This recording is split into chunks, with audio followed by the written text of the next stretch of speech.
Hi, I'm Dr. Rachel Lampert. I'm the editor-in-chief of the CardioSource Cardiac Rhythm Management Clinical Community. And here with me today I have Dr. Cindy Doherty of the University of Washington to talk about her recent study looking at exercise training in patients with defibrillators.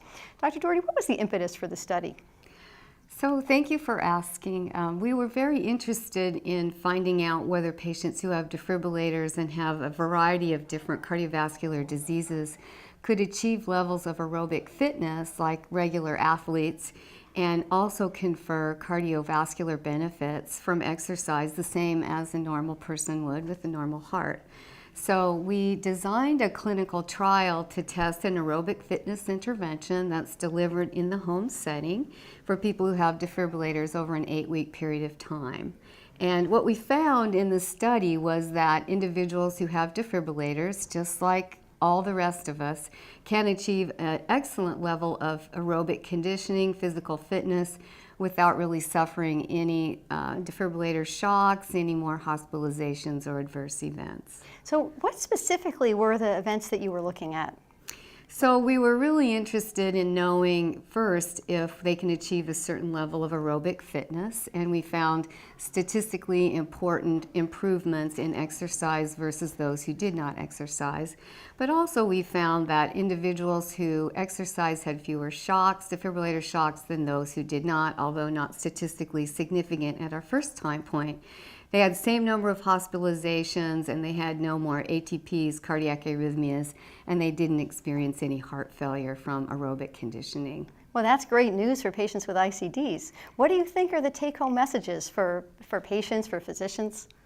So I think two important things that patients tell us about the study that really helped them was, number one, they really felt safe now in participating in higher levels of physical exertion than they may have otherwise.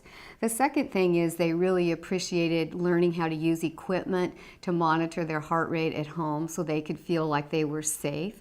And over time they really learned physically in their own body the signals that they could determine if their exercise was safe or not.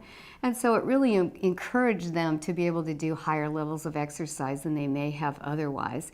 And for clinicians, I think some of the important messages are that there are ways that everybody can learn to help patients become active after they get an ICD, to use some of our safety monitoring techniques to help people get more active after they have a defibrillator, feel like they can prescribe exercise safely, and they'll know how to monitor it carefully. Is this intervention something that any doctor can prescribe, or how would we go about actually implementing this?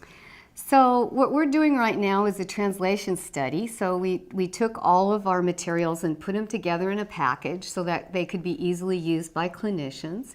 The other thing we did in our study was we did a baseline exercise test before any of the individuals started exercising so that we knew what their maximum heart rate would be.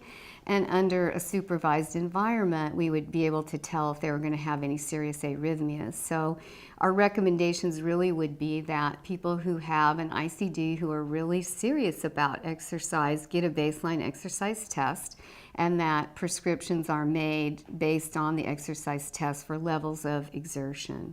Well, thank you very much. I think this is great news for defibrillator patients and their doctors. Thank you for joining us today. And thank you.